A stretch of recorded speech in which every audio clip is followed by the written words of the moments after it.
Je voulais faire cette vidéo par rapport à la commission qui a eu lieu à l'Assemblée, par rapport, tu sais, à l'interrogation des influenceurs, Nasdaq, Alex Hitchens, entre autres, pour voir l'impact de TikTok sur la santé mentale des jeunes. Moi, je pensais que ça allait être beaucoup plus constructif que ça, mais non. C'était une véritable pièce de théâtre. On était juste là pour casser du sucre sur le dos de ces influenceurs, et on ne s'est pas attaqué au véritable cœur du problème. Parce que moi, comment je ressens les choses?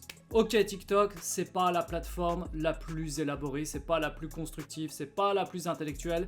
Je le sais, pour faire des lives régulièrement, je suis bien placé pour le ressentir. Mais on ne s'intéresse pas vraiment à ce qui ne va pas, à ce que pourquoi les jeunes consultent sans arrêt du contenu comme ça négatif et qui tapent dans le moteur de recherche des mots qu'ils ne devraient même pas penser. Parce que moi j'ai une conversation avec un ami, c'est vrai que nous quand on était ados, bon déjà ok ces choses n'existaient pas, mais même si elles existaient, on n'aurait pas eu en tête de taper SUICI, hein, tu m'as compris, ou encore SCARI, je vais pas aller plus loin non plus, pour voir des choses comme ça. Jamais ça m'aurait traversé l'esprit. C'est vraiment là qu'il faut s'interroger. Pourquoi à une époque on n'y pensait pas autant et que maintenant on y pense tellement? Est-ce qu'il n'y a pas eu un changement au travers de cette société? Est-ce que c'est vraiment TikTok le responsable ou est-ce que ça existait déjà avant? C'est ça vraiment qu'il faut s'interroger parce que moi, je n'ai jamais vu autant de misère, de désespoir qu'à l'heure actuelle et je ne suis vraiment pas convaincu que ce soit uniquement TikTok le fautif. Pour moi, c'est plus un problème global de société, d'un système qui vient d'en haut et qui nous balance au quotidien des merdes dont il est de plus en plus difficile de slalomer autour. Parce que TikTok finalement c'est quoi? Eh bien c'est juste pour moi le reflet d'une société malade, bancale, qui cherche un exutoire pour justement exprimer son mal-être. Et c'est quelque chose finalement qui est dérangeant. On ne veut pas voir, on veut glisser ça sous le tapis.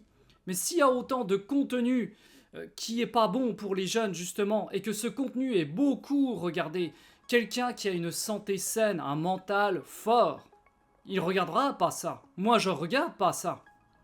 Donc pourquoi si les jeunes là, ils ont autant d'attrait vers ce type de contenu, eh bien c'est qu'ils ne se sentent pas bien. C'est là qu'il faut aller, c'est là qu'il faut toquer. C'est pas dire on supprime TikTok, on supprime Insta, on supprime tous les réseaux sociaux. Des choses qui, utilisées intelligemment, peuvent apporter une plus-value dans ta vie parce que ce sont des gens qui partagent une expérience. Donc si on enlève ces outils-là, eh bien c'est comme si on coupait aussi un moteur d'inspiration pour ces gens qui veulent partager des expériences de valeur. Si on corrige le problème à la base, si on redonne une santé mentale aux jeunes, mais même si ce type de contenu existe sur les réseaux, il serait déjà beaucoup moins consulté. C'est là qu'il faut s'attaquer. Ah oui, mais si on s'attaque à là, ça veut dire qu'on reconnaît notre responsabilité, ça veut dire qu'on a failli, ça veut dire qu'on a manqué quelque chose. Et ça, on ne veut pas le reconnaître. Donc, on va prendre TikTok ou Insta ou YouTube, un petit peu comme des souffres-douleurs.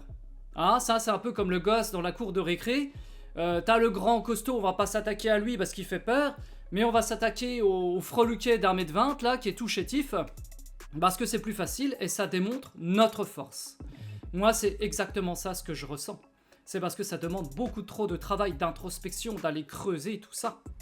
Mais il faudra bien y passer au bout d'un moment, parce que ça va aller crescendo. Regarde, à la télé, on est rempli de télé-réalité, ça n'apporte rien de bon. Pourquoi on s'attaque pas à ça aussi? C'est débile de voir des gens dans une boîte filmés H24 à chanter comme des casseroles, à dire des blagues débiles. Qu'est-ce que ça apporte ça au peuple? C'est du divertissement. Et ça aussi ça abrutit, donc pourquoi on l'enlève pas? Parce que ça rapporte. Les chansons de rap qui ne veulent plus rien dire, ouais et ça crache machin. Ça, pourquoi ça existe de plus en plus? On connaît même plus le nom du chanteur qu'il y a eu l'année dernière. Ah, c'est lui qui avait chanté ça, je me rappelle plus.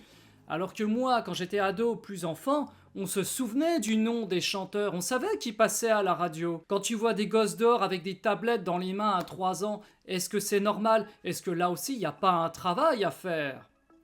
Pourquoi on s'attaque pas à ça, bordel? Au lieu de dépenser de l'argent public de faire les starlettes devant tout le monde pour se dire « Regardez, on prend le problème en compte ». Non, il n'y a rien qui est pris en compte. Vous dépensez de l'argent inutilement pour quelque chose qui aurait pu valoir quelque chose. C'est ça, moi, que je veux creuser. C'est ça que je veux comprendre. Pourquoi cette société se sent autant mal à l'aise. J'entends aussi des parents dire « Bah oui, mais c'est compliqué de retirer le téléphone portable des mains des gosses parce que même l'école demande à ce que les gamins aient des téléphones parce qu'ils sont dans le groupe WhatsApp pour recevoir les devoirs ou je sais quoi encore. » Oui, mais bon, moi, si jamais j'avais un gosse, je lui dirais « Il est hors de question que tu aies un téléphone à l'âge de 8-10 ans, tout ça parce qu'il y a un groupe WhatsApp qui existe, il y a bien d'autres solutions. » Avant, on faisait sans WhatsApp. Avant, on arrivait à passer notre bac sans WhatsApp. Pourquoi imposer des trucs à des gosses qui peuvent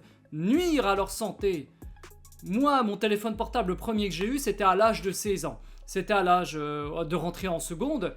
Et encore, à cette époque-là, c'était, tu sais, les téléphones à clapet, c'était pas les smartphones. C'était juste pour envoyer des SMS, c'était limité.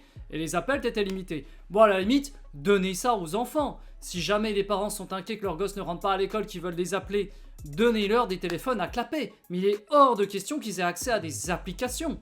Parce que leur cerveau n'est pas encore bien construit. Ils sont encore sensibles. C'est là qu'il faut attaquer. C'est pas retirer TikTok, c'est dire, il y a un âge pour recevoir ces choses, parce que l'enfant est encore sensible, parce que son éducation n'est pas terminée, et il n'est pas encore en mesure de s'auto-réguler. C'est là le cœur de cette vidéo. Il faut savoir se responsabiliser. Tu vois, on a vraiment perdu cette autonomie. On ne sait plus ce qui est bon pour nous et ce qui est pas bon.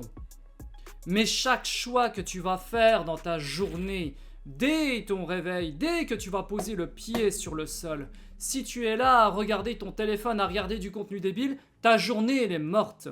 Par contre, si tu te lèves, que tu ouvres ta fenêtre en grand, que tu regardes l'horizon, que tu respires bien, que tu fais des étirements, tout ça, tu te prépares pour ta journée, tu prépares ton mental. Chaque action de 0,1% affecte ta journée et donc affecte tes semaines et par conséquent ta vie.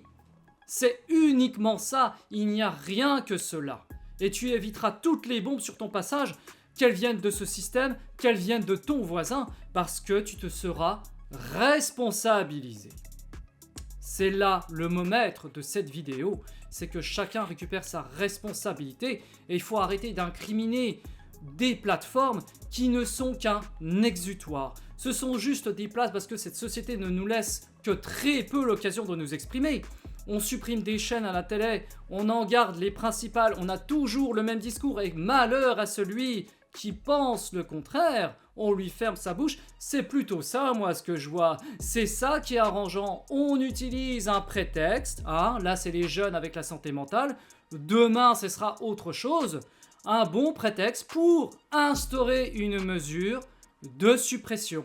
Et là on dira, bravo, vous avez fait quelque chose pour nos jeunes, ça va beaucoup mieux. Ah oui, ça va changer les choses, ça. Non, le problème ne sera pas attaqué à la racine. Ce n'est pas là la solution. Il faut creuser au cœur du problème.